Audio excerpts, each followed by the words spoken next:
algumas dicas para uma correta interpretação.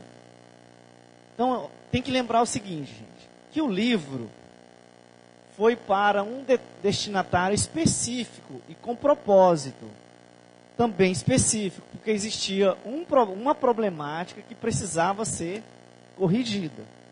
Então, principalmente nos livros do Novo Testamento, você vai ver isso. Que o livro está sendo escrito para tal pessoa, para tal igreja, e lá naquele momento estava acontecendo um problema. E aí o escritor, o apóstolo, está escrevendo para resolver aquele problema. Ok? Então, esse é um lembrete. Ó. Especificamente falando das cartas, você precisa entender que cada carta foi escrita por uma ocasião específica, por uma circunstância especial. E usualmente a ocasião era algum tipo de comportamento que precisava de correção. Então estava acontecendo um problema na igreja, um problema às vezes moral, entendeu? E aí, por exemplo, aqui, ó, eu dei o exemplo aqui de 1 Coríntios 5, verso 1. Aí, se você for dar uma olhadinha lá, você vai ver que o que estava acontecendo lá na igreja de Corinto, para Paulo escrever a sua carta.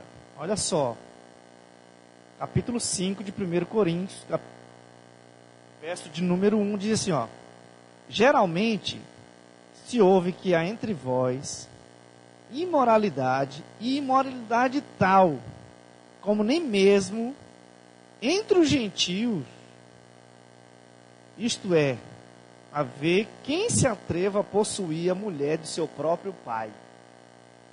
Então você vai ver que nesse momento aí tinha um jovem na igreja, que ele estava dormindo com a sua madrasta. Aí Paulo vai dizer assim, gente, nem fora, nem no mundo, nem no meio daqueles que não tem Deus, isso acontece, cara. Entendeu? Então ele vai escrever para resolver esse problema. No capítulo 15, 1 Coríntios, você vai ver que também, às vezes, o problema, ou ocasião específica, era algum erro doutrinário que precisava ser endireitado. E aí, por que eu estou pegando a carta de Corinto? Porque Corinto tem todos os problemas existentes no mundo, não é? Então, no capítulo 15, Paulo vai passar uma parte da sua carta, e aí tem que lembrar que não tinha capítulo, né? Então, agora, como nós temos o capítulo 15 inteiro é só sobre a ressurreição. Então, tinha um pessoal dizendo que não existia ressurreição. Aí, Paulo, para corrigir isso, vai traçar uma série de coisas, vai falar das testemunhas oculares da ressurreição. Aí depois vai mostrar isso. Se não existe ressurreição, gente, então Jesus não ressuscitou. E se Jesus não ressuscitou, então a nossa pregação é mentirosa, entendeu? Nós estamos sendo infiel e uma série de outras coisas lá. Nossa fé é inútil, nós estamos crendo numa coisa que não aconteceu, numa lenda, né? Então ele vai escrever para resolver isso. Ou às vezes o problema era um mal entendido que precisava de mais luz. Também em 1 Coríntios capítulo 5, verso 9 ao verso 11, você também vai ver um problema ali na igreja. Que a primeira de Corinto, na verdade, já é a segunda carta que Paulo está escrevendo. Nesse capítulo aqui, no verso de número 9, ele vai dizer, ó, em carta já vos escrevi, que não vos associeis com os impuros. Só que o pessoal pensou que eram os impuros desse mundo. Aí ele vai dizer, olha gente, não foi isso que eu disse. Entendeu? As pessoas que eu estou me referindo são aqueles irmãos que diz que é irmão, mas anda como o mundo anda. Então, você viu que agora ele esclareceu o que ele quis dizer, os camaradas não entenderam muito bem. Entendeu? Então, às vezes, é isso. Então, tem que lembrar disso, ó, que geralmente o livro foi para um destinatário específico, um problema também específico, porque é um propósito específico, porque também existia uma problemática que precisava ser corrigida, ok? Portanto, o propósito é resolver esses erros. Por isso, o contexto é que determina o propósito, ok? Outra dica, lembre-se ainda que o destinatário não tinha em mãos os outros livros. Aqui é que eu preciso entender, irmão. Hoje eu sou privilegiado, porque eu tenho 66 livros numa coletânea só, entendeu? Que nós chamamos de Bíblia. Bíblia é o conjunto dos livros, é a biblioteca dos 66 livros. Mas antigamente o pessoal não tinha esses livros tudo junto, ok? Então tem que lembrar isso, ó. Eu não preciso do livro tal para fazer a minha interpretação. Agora, como nós temos tudo junto, né? Agora eu vejo os outros livros para saber se a minha interpretação é que está correta. Entendeu?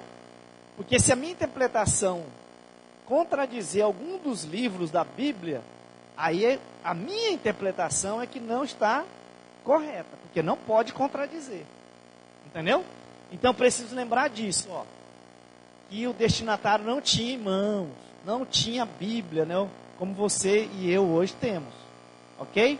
Terceiro, o livro não estava dividido em capítulos, versículos, e nem com os negritos.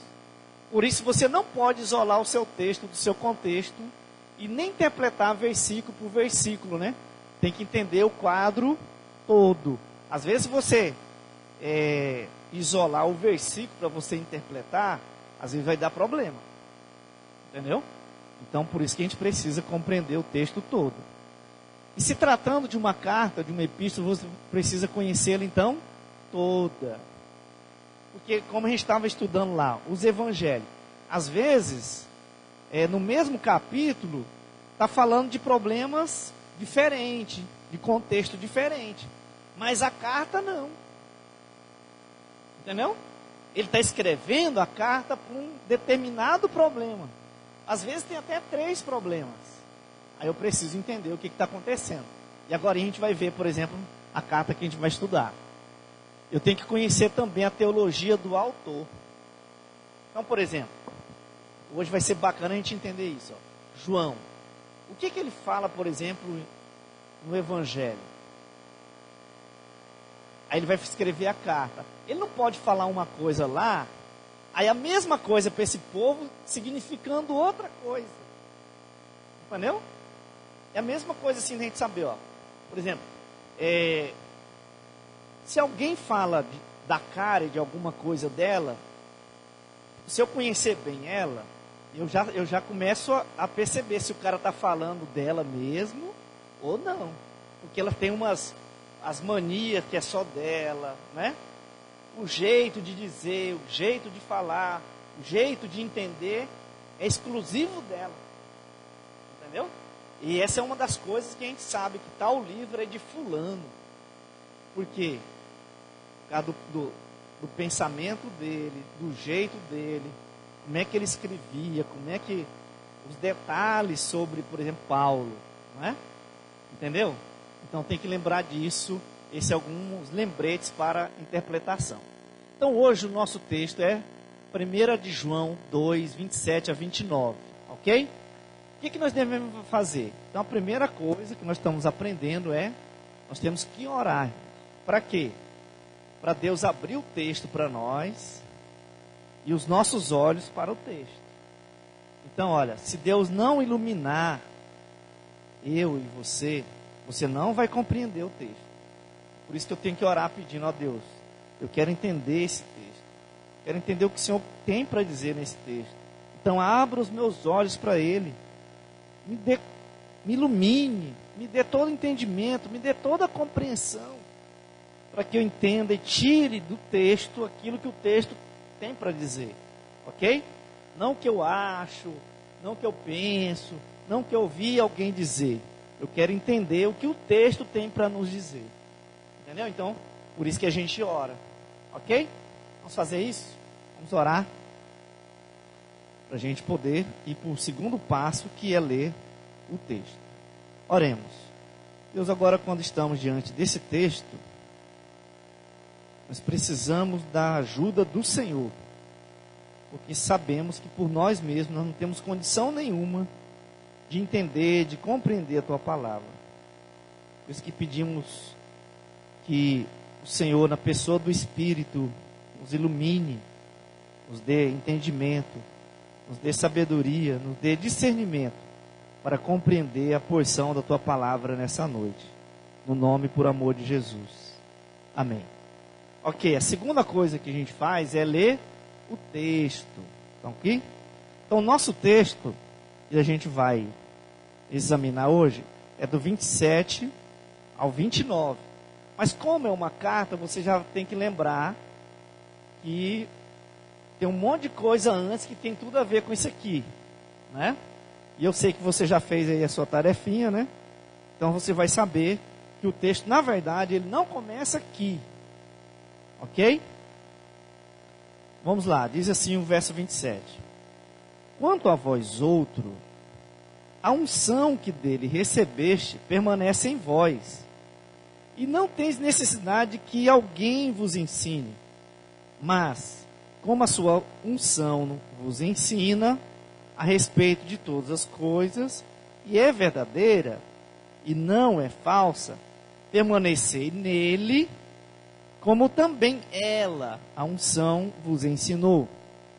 Filhinhos, agora, pois, permanecei nele, para que quando ele se manifestar, tenhamos confiança e dele não nos afastemos envergonhados na sua vinda.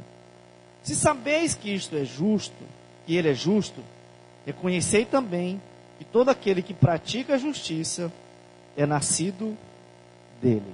Ok? Maravilha, irmãos. Vamos lá. Então, a dica, quando você for ler o texto, você tem que ler todo o texto, várias vezes, em várias versões, para que o texto fique claro na sua mente, na sua cabeça. Nós chamamos de ruminar, né? De namorar o texto. Ok? Maravilha. Outra coisa que a gente tem que fazer, irmão, é anotar as palavras ou ideias que se repetem, né? Então vamos lá. Qual é a palavra que mais repete? Então, se você for dar uma olhada, ó, na verdade, do verso 27 ao 29, a palavra que vai mais aparecer são dele, nele e ele, todas as 7 vezes aí, ó, se referindo a quem? A Jesus. Ó, o dele está no verso 27, 28 e 29, nele. Verso 27, verso 28. Ele, 28 e 29, 2 vezes. Ele 2 vezes, nele 2 vezes e dele 3 vezes. Agora outra coisa, ó, vós e vos, que está se referindo aos irmãos que está recebendo a carta, né? Então você vai ver 4 vezes e filhinhos no 28. Então você vai ver aí, ó, todas essas vezes se referindo aos irmãos que estão recebendo a carta. Então você já vai entender assim, ó, quem mais aparece é Jesus. Maravilha, então já pegamos aí um negócio. Tranquilo? Vamos para frente. Outras palavras, unção, vai aparecer 3 vezes. Percebeu aí? Ó, no verso 27, vai aparecer, só no verso 27, vai aparecer, ó, uma unção, né? 2 e 3, está falando dela, como ela vos ensinou. Ela é quem? A unção. Entendeu? Ok. Então só no verso 27 vai aparecer 3 vezes. Agora, ó, 18 vezes, irmão, vai aparecer na carta a palavra Espírito. E aí agora a gente vai ver que essa unção aí está se referindo ao Espírito. Ok? Então, ó, 12 vezes se referindo à terceira pessoa da Trindade. E 6 vezes não se referindo à terceira pessoa da Trindade, a palavra Espírito, ok? Agora outra coisa, permanecer, outra palavra que vai 3 vezes, né? Ó, 2 no verso 27 e uma no verso 28. Agora uma observação. A ideia de permanecer na primeira epístola de João vai aparecer 23 vezes. O Nicodemos, fazendo análise, ele achou 24 vezes. E eu coloquei até os versos aqui, de repente é uma outra versão que ele usou, mas eu achei 23 vezes a palavra permanecer. E aí você vai agora anotar que, na verdade, João está justamente cravando isso na cabeça dos irmãos. Que está tendo um pessoal que está querendo levar eles para outra coisa. E aí João está cravando, não, irmãos, vocês têm que permanecer em Cristo. Naquilo que vocês ouviram desde o princípio. Ok? Maravilha. Eu até coloquei os versículos aqui, ó. Ensinar vai aparecer 2 vezes no verso 27, ok? Então as palavras que mais repete então é Cristo, né? Os irmãos, a unção, permanecer e o ensinar, ok? Maravilha. A quarta coisa que a gente precisa entender aí é ver as palavras que precisa ter entendida. E aí eu não sei se você tem alguma palavra que você não entendeu. Se você não entendeu, o que você tem que fazer? Você tem que ir lá buscar os dicionários. É melhor buscar um dicionário bíblico, não o de português, porque às vezes o de português não traz a ideia bíblica. Entendeu? Então é melhor você pegar um dicionário bíblico. Ok? E um dicionário sério também, né? Para interpretar, nós precisamos então entender o contexto, né, irmãos? Então nós já vimos aí o que está acontecendo. Mas por que apareceu esse negócio aí? Essas palavras aí, ele querendo cravar na cabeça. Ó. O que está acontecendo então no contexto, irmãos? Né? Então vamos lá. Quem está escrevendo? Aí ninguém tem dúvida que é o apóstolo João, o apóstolo amado de Cristo, né? Para quem está escrevendo? Aí, ó, para os irmãos da região da Ásia Menor, né? Por que está escrevendo? Essa é outra pergunta. Então, lembra quando nós começamos a estudar a interpretação, nós falamos assim, ó, tem algumas perguntas que você precisa fazer e o texto tem que responder. Quem está escrevendo? Para quem está escrevendo? Para que está escrevendo? Por que está escrevendo? Né? E depois, para que está escrevendo? Ok? E aí você vai descobrir através do que está acontecendo. Qual é a problemática que está acontecendo na sua carta. Ok? Então vamos ver por que João está escrevendo. Qual é o problema da carta, irmão? Ó, no capítulo 2, verso 26, nós temos uma pista do que está acontecendo. Alguns estão tentando enganar os irmãos. É por isso que algumas vezes vai aparecer na carta a palavra engano. Entendeu?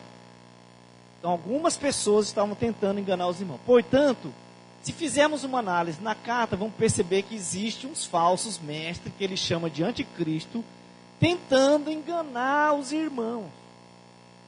Entendeu? Beleza, vamos para frente. Tentando enganar, primeiro, quanto a Cristo. Afirmando que Cristo não era Deus e homem, não era um com o Pai, negando que Jesus não era o Cristo, negando a humanidade de Jesus, que Jesus não veio em carne. Está aí no capítulo 4, verso 1. Entendeu? Então esse era o engano, quanto à pessoa de Jesus. Outro engano, quanto ao pecado, que não existe pecado, e se existe, não existe perdão. E terceiro, quanto à não certeza da vida eterna. Você não pode ter certeza de vida eterna. E por isso vai aparecer várias vezes João dizendo, olha, você já tem a vida eterna. Eu estou escrevendo para que vocês saibam que você já tem vida eterna. Então todo aquele que está em Cristo já tem vida eterna. Entendeu? Então beleza, ó. Então, ó, para que João agora está escrevendo? Então por quê, né? Então porque tinha um pessoal tentando enganar. Para que João escreve a carta então? Essa carta é uma espécie de apelo para que eles não se deixem enganar, mas que permaneçam, né? Nós vimos que aparece 23 vezes a palavra permanecer. Então permaneçam firmes naquilo que foram instruídos lá no princípio. A palavra princípio vai aparecer 8 vezes na carta. Ele dizendo, olha, ouviram lá no princípio. Sabe aquilo que foi dito para vocês no princípio? Então permaneça naquilo que vocês receberam desde o princípio. Ok? Maravilha. Então o propósito, irmãos, é mostrar que eles não podem se deixar enganar, uma vez que eles já sabem a verdade. Tem que ficar bem claro isso na sua cabeça. Ok? Eles não podem. Perceba que João não está escrevendo para que os irmãos saibam de algumas coisas, mas para reforçar, esclarecer ou fortalecer o que eles já sabem, o que eles já conhecem. Então, olha só para você ter uma ideia, aqui no capítulo 2, verso 21, João diz assim, irmãos, não estou escrevendo porque vocês não sabem, pelo contrário, porque vocês já sabem, entendeu? Então, só para se ter uma ideia, a palavra saber, saibais, sabeis, sabedes e sabemos aparece na carta 12 vezes. E a palavra conhecer, conhece, conheceu, conhecimento, reconhece, reconhecimento, aparece 23 vezes. Então perceba que ele está cravando na cabeça deles. Vocês já sabem, porque vocês já foram ensinados desde o princípio. Esse pessoal está querendo enganar você, então não se deixe enganar. Ok? Maravilha. O que ele já sabe, irmãos? É interessante que na carta João vai dizer, vocês já sabem disso. Então primeiro, que ele já sabe que Jesus é Deus e homem, é o Deus encarnado. Ele já sabe que Jesus é o Filho de Deus. Está vendo aí, Verso 1, capítulo 1, verso 8 e verso 10. Ele já sabe que eles são pecadores. Entende? Outra coisa. Ele já sabe que em Jesus os seus pecados são perdoados. O termo pecado e seus correlatos aparecem 24 vezes na carta, irmão. Será por que aparece tanto essa palavrinha pecado? Porque os camaradas estavam querendo cravar na cabeça deles, primeiro, que não existe pecado. Entendeu? Se existe pecado, então não existe perdão. Aí o João vai dizer o quê? Existe o pecado. Se você disser que você não peca, você é mentiroso, você está enganando a si mesmo, a palavra não está em você, a verdade não está em você. Agora, mas ele também diz, mas se confessarmos os nossos pecados, Ele é fiel e justo para nos perdoar os pecados, nos purificar de toda justiça. Ok? Tranquilo? Por quê? Que em Jesus seus pecados são perdoados? Porque Jesus veio para tirar os pecados, e nele não existe pecado, capítulo 3, verso 5. Porque o sangue de Jesus purifica de todo o pecado. Porque Jesus é um advogado e a propiciação pelos pecados deles. Mas ele sabe também que aqueles que estão em Cristo não vivem na prática do pecado, não têm prazer no pecado. É por isso que ele diz, essas coisas vos escrevo para que não pequeis. Mas se todavia alguém pecar, porque não tem jeito de não pecar, nós somos pecadores redimidos, irmão, mas ainda o pecado habita em nós. Nós não estamos livres da presença do pecado, ok? Mas se pecarmos, ele diz, nós temos advogado junto ao Pai, Jesus Cristo, o justo. Ele é a propiciação pelos vossos pecados, ok? Mas não é para você ter prazer no pecado, entende? Porque aquele que anda pecando, tendo prazer no pecado, já é um sinal que ele não tem Cristo, ele não experimentou Cristo, ok? E eles sabem disso. Outra coisa que eles sabem é que já é a última hora. Por que eles sabem que é a última hora? Por causa do surgimento dos anticristos, daqueles que negam que Jesus é o Cristo. É por isso que ele diz, nós sabemos que já é a última hora. Tranquilo? Capítulo 2, verso 18 a 19. Ele já sabe também que Jesus é justo. E todo aquele que pratica a justiça é nascido dele. Outro, ele já sabe que são filhos amados de Deus. Capítulo 3, verso de 1 a 2. que eles estão no verdadeiro. Eles já sabem que Jesus está vindo, capítulo 5, verso 26. E que quando Jesus se manifestar, seremos semelhante a ele. E o veremos como ele é, capítulo 3, verso 2. Outra coisa que ele já sabe, que só Jesus pode assegurar a vida eterna. É por isso que faz questão em dizer, ó, olha só. Capítulo 5, verso 11 e 12, ó. E o testemunho é esse, que Deus nos deu a vida eterna, e essa vida está no seu Filho. Aquele que tem o Filho tem a vida, aquele que não tem o Filho de Deus não tem a vida. Essas coisas, verso 13, vos escrevi a fim de saberes que tendes a vida eterna, a vós outros que credes em o nome do Filho de Deus. Percebeu que ele faz questão de cravar que a vida eterna está em Cristo. Por isso, aqueles que estão em Cristo, somente aqueles que estão em Cristo é que têm vida eterna, já têm vida eterna. Ok? E eles sabem disso. Outra coisa que eles sabem, que a evidência do verdadeiro é reconhecer Cristo como Filho de Deus. Olha lá, capítulo 2, verso 22, e o capítulo 4, verso 15. Eles já sabem que a evidência do verdadeiro é andar como Jesus andou, capítulo 2, verso 6. A evidência é andar na luz e não nas trevas, capítulo 1, verso 5, verso 7, o capítulo 2, verso 8, verso 11. E aí é uma coisa interessante. Ele fala uma coisa, depois volta naquilo. Você percebeu quando você estava lendo? Já falou do amor, depois ele volta no amor de novo, como evidência. Andar na luz, aí depois volta na luz. Ele faz sempre, porque ele está reforçando para você permanecer. Então ele está cravando isso na sua cabeça. A evidência é andar na justiça e no amor, por isso que volta muito esse negócio de justiça, de amor. A evidência de estar nele é amar e não odiar. Olha quantas vezes vai aparecer esse negócio de amar e não odiar. Ó. Capítulo 1, verso 9, verso 11, aí depois o 3, aí depois o capítulo 4. Voltando o mesmo assunto, ok? A evidência é amar a Deus e não o mundo. A evidência é vencer o mundo e não amar as coisas do mundo, ok? E a maior prova, agora aqui que nós temos que entrar.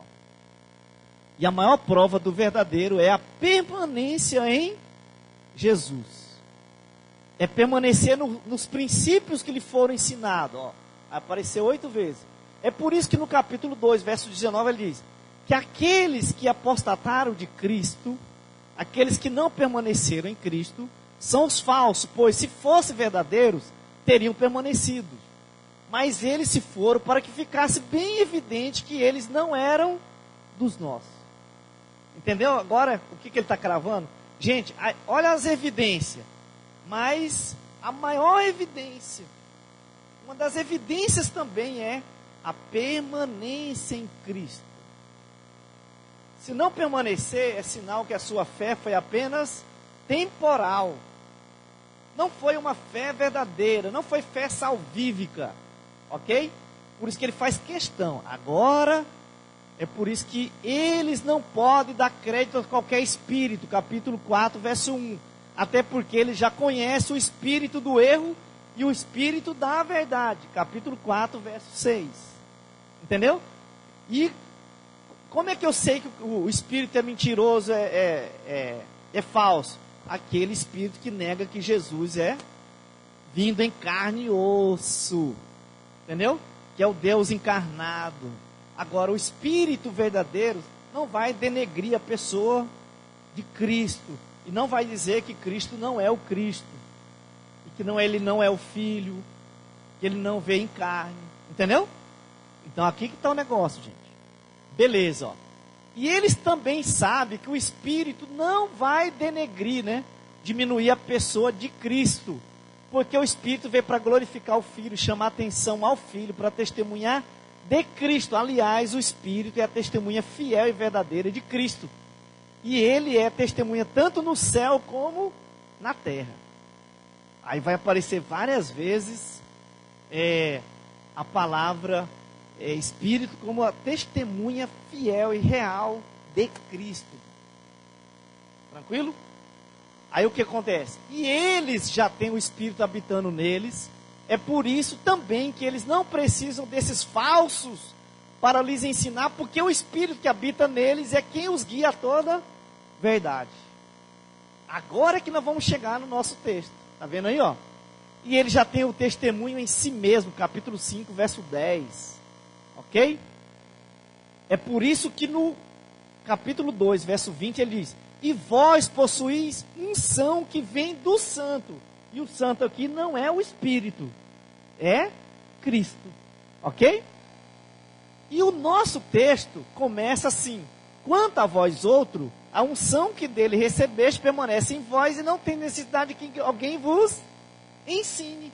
Agora você entendeu por que eu fiz toda essa caminhada para a gente chegar aqui? Então vamos lá. Agora nós chegamos no nosso texto. Ó. Portanto, analisemos o texto agora. Ó. Interpretando o texto. Ó. Então a primeira coisa que precisamos entender é que a unção que o texto fala não é do Espírito, como está no negritozinho, no subtítulo em cima do seu texto. Então você já tira aí esse negrito aí do seu texto, ok? Então, essa é a primeira coisa, ó. A unção aí não é do Espírito, tranquilo? A unção aqui é o próprio Espírito. Ué, mas como assim? Como é que nós vamos provar isso, irmão? Então vamos ver. Então, já podemos eliminar o título do texto negrito, né, gente? Por que dizemos que a unção não é do Espírito, mas o próprio Espírito? Vamos lá então. Primeiro, porque a unção a que João se refere na carta, a unção vem do santo, no capítulo 2, verso 20, e santo aqui não está falando do Espírito Santo, mas de Jesus. Aqui o santo é uma referência a quem? A Cristo.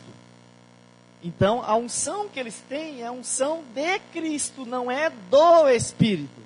Está vendo aí, ó? Portanto, a unção é de Jesus e não do Espírito Santo. Ok? Por que dizemos que a unção não é do...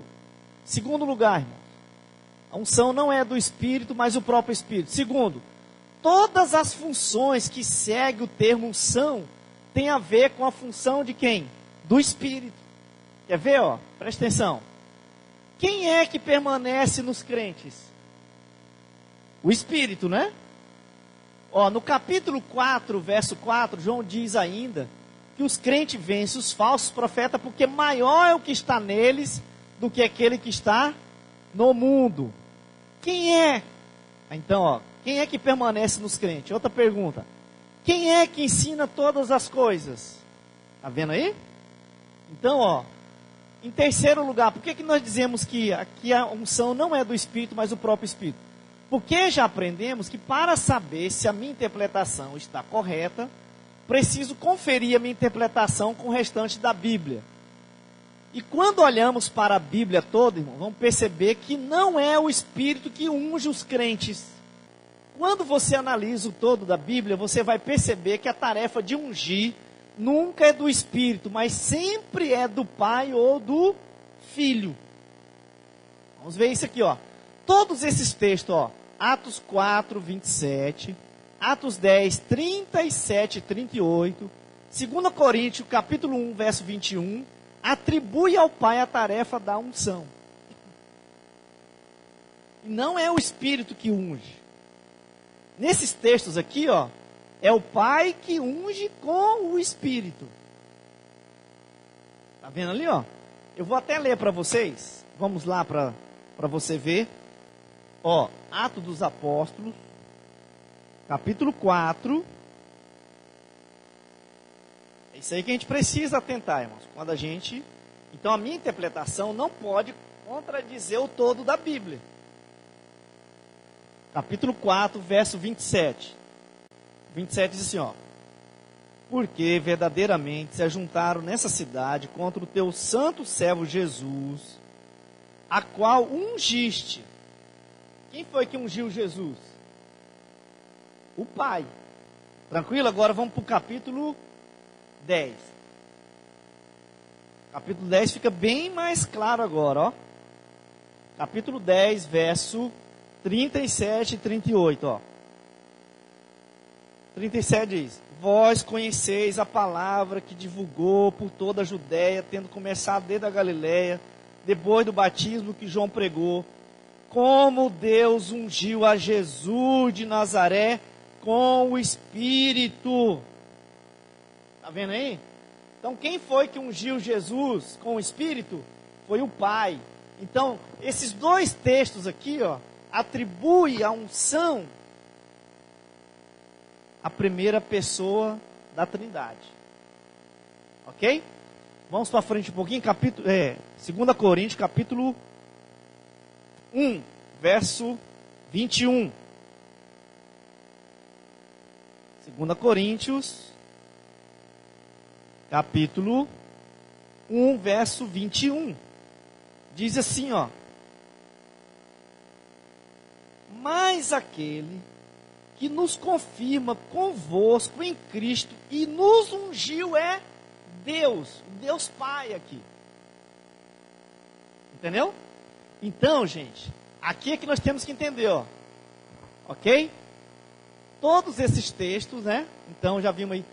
Mas no capítulo 2, verso 20, no nosso texto, né? De João, 1 João. João diz: e vós possuís a unção que vem do santo, se referindo a quem? A Cristo. Então, perceba que às vezes o ungidor é também o Filho, porque o Espírito procede do Pai e do Filho. Ok? Para seu entendimento, vejamos o quadro a seguir, ó. Então, eu produzi um quadrinho aqui para você entender, ó.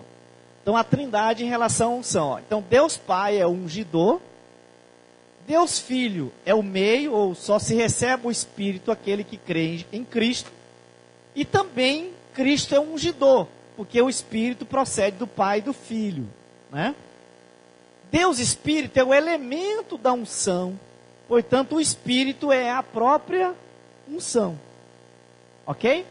Então, para você entender, portanto, a unção não pode ser do Espírito Santo, ou pelo Espírito, porque o Espírito é o conteúdo da unção e não o ungidor.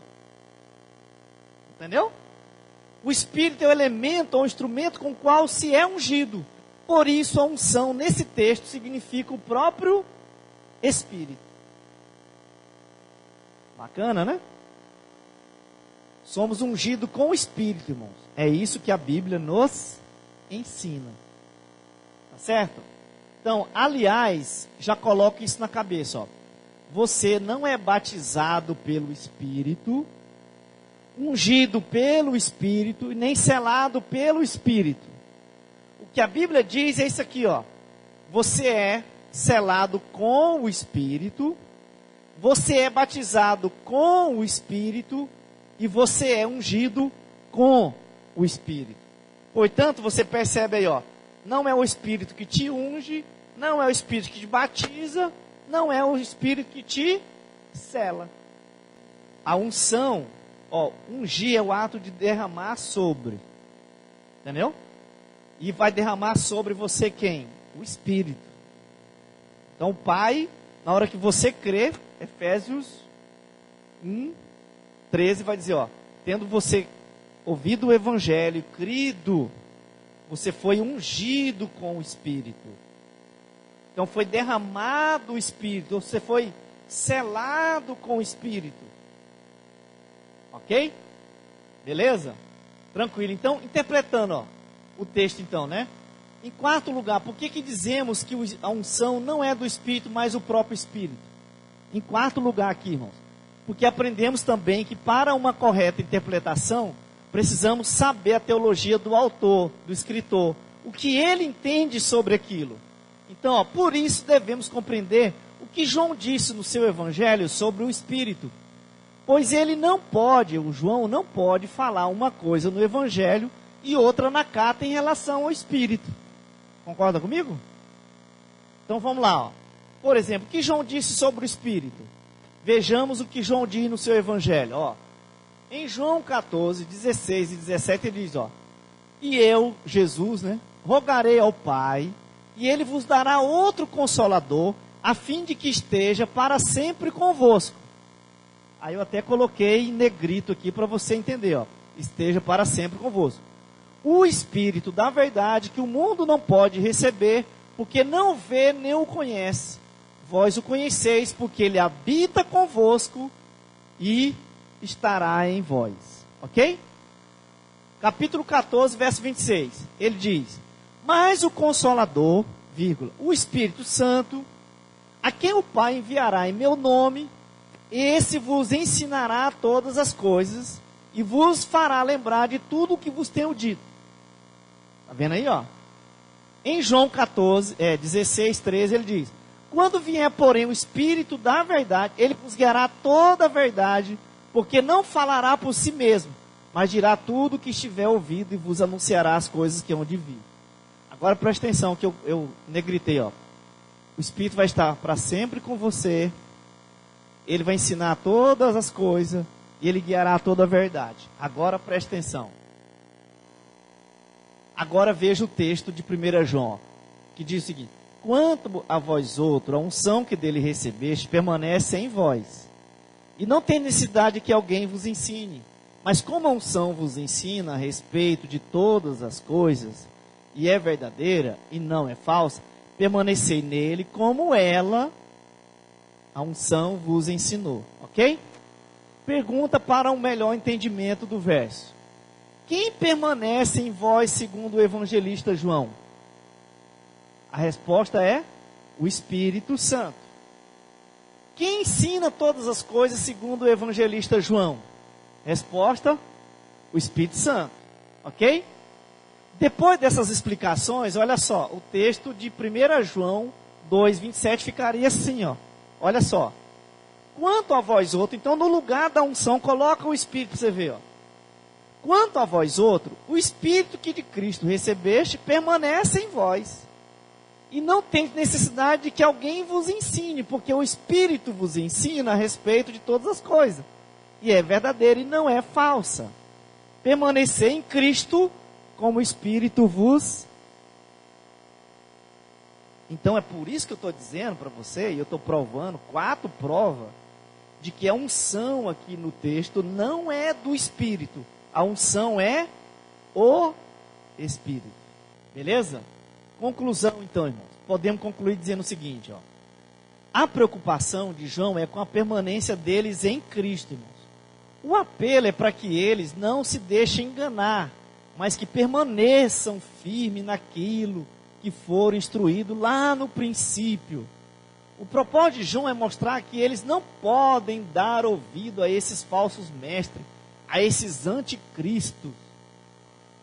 Primeiro porque eles são enganadores, eles não foram testemunhas oculares, eles não viram e nem ouviram, eles são falsos, e o espírito que habita neles é o espírito do erro, do engano. Por isso eles não podem dar ouvido a esses caras. Entendeu? Vamos para frente. Segundo, eles não podem se deixar enganar, né? Eles não podem se afastar de Cristo, porque eles já foram ensinados, tanto pelas testemunhas oculares de Cristo, que são os apóstolos, como por aqueles que viram, ouviram, estiveram com Cristo, quanto o Espírito, que é a principal testemunha de Cristo, que habita neles. Eles têm o Espírito da verdade, eles já têm o testemunho em si, e o testemunho do Espírito é verdadeiro. Então eles não podem ficar dando ouvido a falsos, a gente que nunca nem viu Cristo. Não foram testemunha ocular. E agora ele coloca 2 testemunhos, ele mesmo como apóstolo, por isso que ele vai começar assim, ó. Eu vi, eu ouvi, eu apalpei, entendeu? Aí o outro testemunho é o Espírito. O Espírito dá tanto testemunho no céu como na terra sobre Cristo, irmão. Então você já tem o Espírito, por que você está querendo dar ouvido a gente que não tem o espírito do erro? Está vendo o negócio? Beleza? E terceiro, eles precisam permanecer em Cristo, porque existe um motivo. O verso 29 diz o motivo, ó. Filhinhos, permanecer em Cristo, para que quando ele se manifestar, né? a sua segunda vinda, tenhamos confiança e dele não nos afastaremos envergonhado na sua vinda. Você viu que ele diz porque eles não podem se deixar enganar, porque ele já tem o Espírito que é testemunha habitando neles, e ele já sabe a verdade, e ainda também tem um outro motivo, que é a volta de Cristo. Porque se eles se afastarem de Cristo, irmão, então o motivo aqui, da permanência em Cristo é a volta de Cristo. E ele está voltando, capítulo 5, verso 20 vai dizer isso. Se permanecer nele, você pode ter certeza que não será envergonhado ou castigado na volta. Se permanecer nele, você já está pronto para enfrentar o dia do juízo sem temer, né? Sem temor de terror, sem medo. Aliás, você que estão em Cristo, já estão seguros, já tem a vida eterna. É isso que João está mostrando. Gente. Agora, se não permanecer, também tenha certeza que na volta dele, você, carregado de vergonha, será afastado dele para sempre. Quem não tem o Filho, não tem essa vida eterna, não tem essa segurança, irmão. Está vendo o negócio aí, E ele termina com um alerta. Se sabeis que ele é justo, então vocês devem entender também que todo aquele que pratica a justiça é nascido dele. Então dá uma olhada nos camaradas que estão falando sobre Cristo aí. Vê a vida deles. Analise quem eles são. Se eles não andam como Cristo andou, se eles não... Eles odeiam, se eles não amam, se eles não permanecem em Cristo, se eles não praticam a justiça. Então dá uma olhada aí. Então ele vai dizer isso, fica alerta. A pergunta então que faço é, irmão, você é daqueles que permanece na doutrina dos apóstolos ou fica correndo atrás de ventos de doutrinas? Você aguarda a volta de Cristo com segurança ou com medo? Porque João vai dizer, se você está em Cristo, você já está seguro. Beleza. Agora, amigo, se você não estiver em Cristo, pode ter certeza também, você está lascado. Entendeu? Aplicação, então, irmãos. Que lição nós posso tirar do texto? Qual lição você pode tirar do texto? Hoje eu achei engraçado, um cara me mandou um zap, vou até ler para vocês, muito interessante, cara. Jesus é o único caminho, o resto é beco e sem saída. Um beco, o resto é beco, mas um beco sem saída. Entendeu, gente?